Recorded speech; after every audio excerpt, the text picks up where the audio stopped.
November 28th, 2018. It's always nice to talk about time and space at 7 a.m. when most of us are going to go to work or are already there. Going to be in a minute, if not before. Time is a good thing to help us be on time.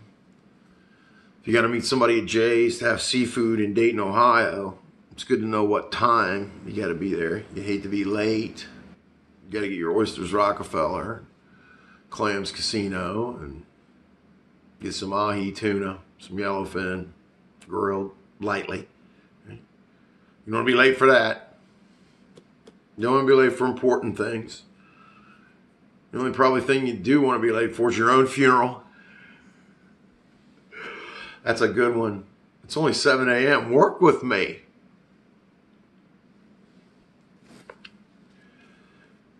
Søren Kierkegaard from Denmark. Danish Lutheran minister who lived from 1813 to 1855. He's known as the first existentialist in the philosophical world. Existentialism is beyond metaphysics, although metaphysics would be included. Metaphysics would look at the things outside of speech and structure that we can't talk about. Mystical things, super activity, some people might say paranormal, all these things. Existentialism, though, is different. Aristotle began these things with natural science by looking at human essence. Existentialism looks at human essence and existence. So it's not just about essence, as Aristotle began the work, because he was interested in a human. He said, Aristotle said, I know humans have a soul. I cannot point to it like a liver or a kidney. They were doing postmortems, autopsies by then, and he said, I can't point to the soul, but I know we have consciousness. We feel love. We feel scared. We have hate sometimes. We're on the edge of it. All these emotions. I know there's a soul. So the reality is, what does it mean? An existentialist looks at the essence and the consciousness of the individual with respect to their existence. And then it looks at the essence of the individual with respect to all the others, from one other to all the others. So it's about essence and existence of one against themselves and existence, with themselves or against it, the same against the group, essence and existence. Looking at it. And then what's the group essence like? You got to dance around these four ideas, really two and two. Nonetheless, it becomes figuring out, as always told to us again and again, you got to find the self. Finding the self. And for Kierkegaard, finding the self is everything. It's all of it. And Nietzsche comes along, and Schopenhauer, before Nietzsche, Schopenhauer was Nietzsche's teacher.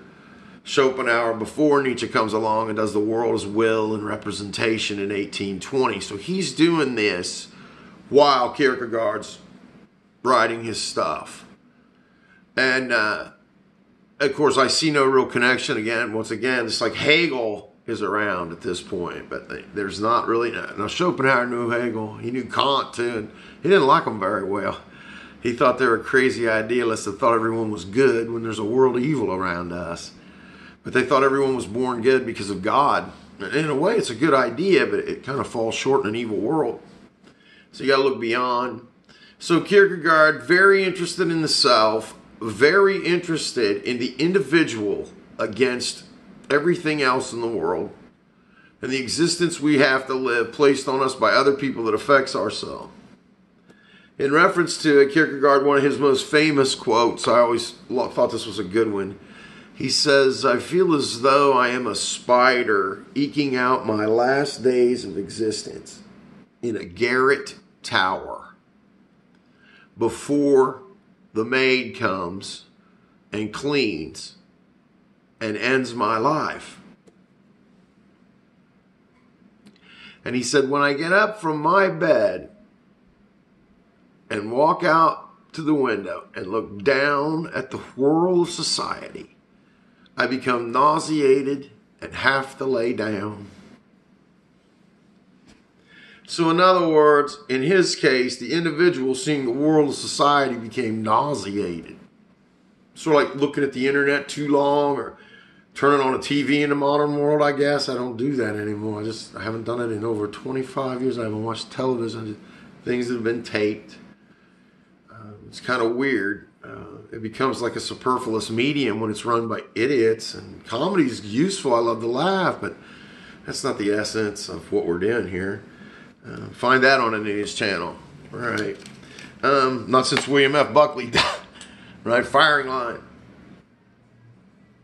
Nonetheless, Kierkegaard looks at the solitary individual against another individual all the way to 10 individuals to the group, to a whole group, and he would consider the group too to be a herd mentality because of mob rule, so to speak.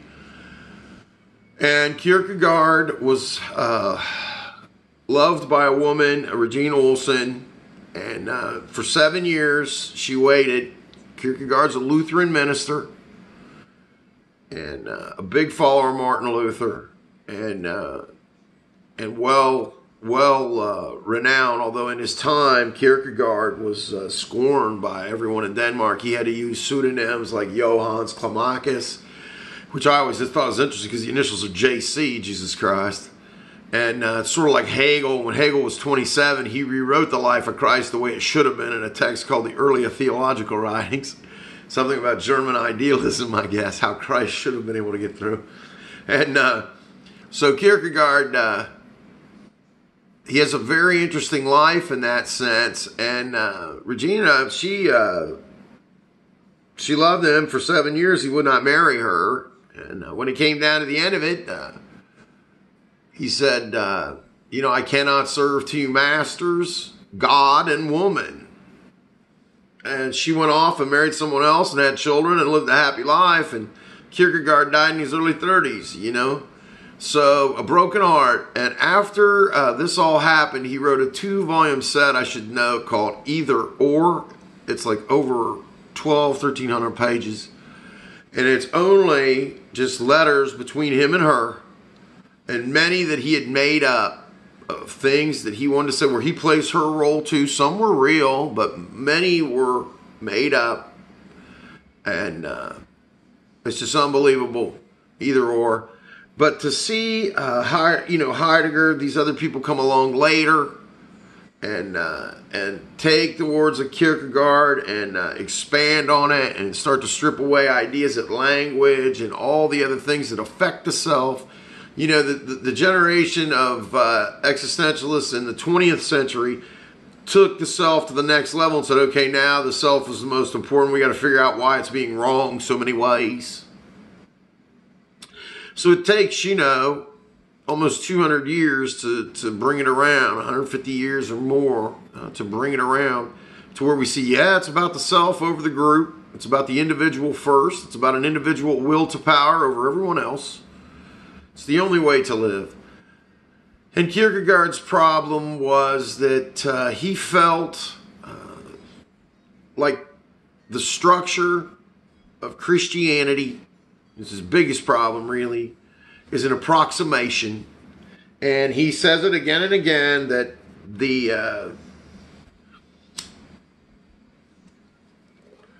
documentation in Christianity is flawed. And he does this text later. It's called An Attack on Christendom. Lutheran minister here now. And he reminds us that there's a lot of conjecture in religious texts. And Heidegger uses that term hermeneutics, where we look at religious and spiritual texts, theory of knowledge, ontologies, and how it came from, where it came from. So Kierkegaard's main argument against Christianity is no matter how much he researches it, no matter how much he digs, no matter how much he thinks about it and writes about it, Christianity can't be proven as true or not. It can't be proven right or wrong. It's a matter of faith, as we know. But Kierkegaard points strongly out, very strongly he points it out, in the 1830s that dogmatic Christianity and fundamentalism are the worst thing. It breeds a lack of individuality and a strength of will that allows us to build and become as a group better, because if yourself and know your will first, and you go become, and then you can group up with other people who know what they're doing, then we become very successful as humans. So Kierkegaard's biggest beef is all the religious writings in that are still an approximation.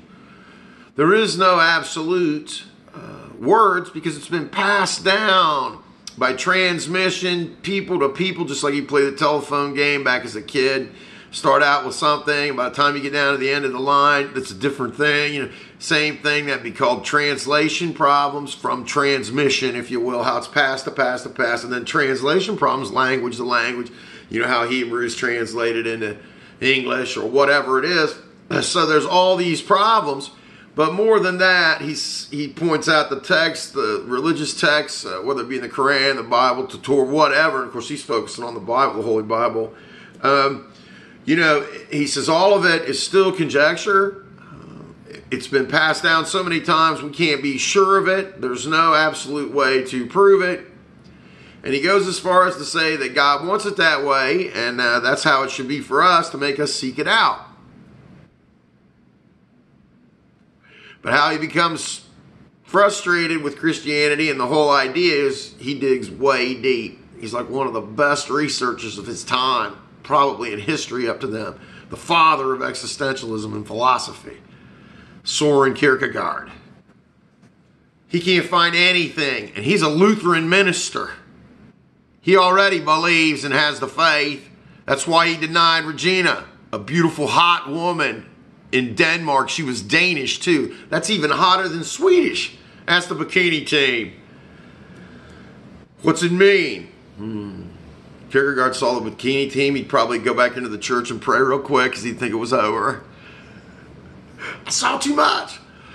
Oh, I wonder how it was for him. But in his lifetime, I should add in Denmark, he was just, as I said, I think 3 days after his death, and that's like speed light back then, you know, all the way. Light speed. I mean, they said, oh, he's the greatest writer in Danish history and always will be, and all these wonderful things about him. Yet in his life, he was kept down, could hardly publish. He had to use pseudonyms. I said, it's just ridiculous to get his work out. He struggled the whole way through. He denied love for God. But he comes through and he tells us Christianity is an approximation, like every other religion and spiritual following and happening. If you looked at it, you might see it in cult mentality, like we've seen with Jim Jones or Charlie Manson. You know, Manson, Jones, the extremes. But it exists on a lighter level, you know. And that's what Kierkegaard's worried about, because people want to own you. It's about yourself, not the others. And Christianity gets used not only as an approximation that may or may not be correct. You got to find it through nature as you walk around on earth. It's the only way. Yeah, you may be the best Christian on the planet, like Kierkegaard, but if you really want to know the truth, you got to look beyond it. It ain't that simple. Divine intervention is not obvious. Things happen all the time that you ask yourself, why didn't God intervene? Of course, we've talked about natural theology. I will some more. Natural theology, the witnessing of miracles, and discussing it, just like I am now. And what it becomes at this point then for Kierkegaard is he just slams Christianity from every direction he can, but he always keeps going back. Of course, Nietzsche tries to bury Christianity, gets a shovel and does a pretty good job, actually, about 40 years later. Not even. Nietzsche was writing in the 1850s, too, about the time Kierkegaard died. So it's just one existentialist after another, and what they're seeing is hypocrisy in Christianity. They're seeing Christianity used to murder people. Martin Luther chased all over Hell's Half Acre because of religion. And then a religion's born. If it wasn't for the German nobility, Martin Luther would have never survived. These things, these fundamentalist tendencies, these dogmatic tendencies lay Christianity at its worst. and show it to be filled with hypocrisy because people try to be something other people think they should be or how they want to be, they think. And really, it's not about themselves. They haven't found themselves. They haven't discovered themselves. That's why it's important these concepts be taught to children while they're learning about God. That way they'll understand humanity. They'll understand benevolence towards human beings first, on earth now, and helping each other primarily first, and experiencing soul and spirit as a meditative process that we share, not a shared meditative process where we don't know ourselves at the beginning. Other people rubbing off on you may not be bad. It could even be good, but it could be horrible. It could be devastating. Self, knowing self. Self that sees, knows, and recognizes self and reflects upon it. That's for me. That's where you want to be. I hope you have a good Wednesday. Peace out, y'all. Take care.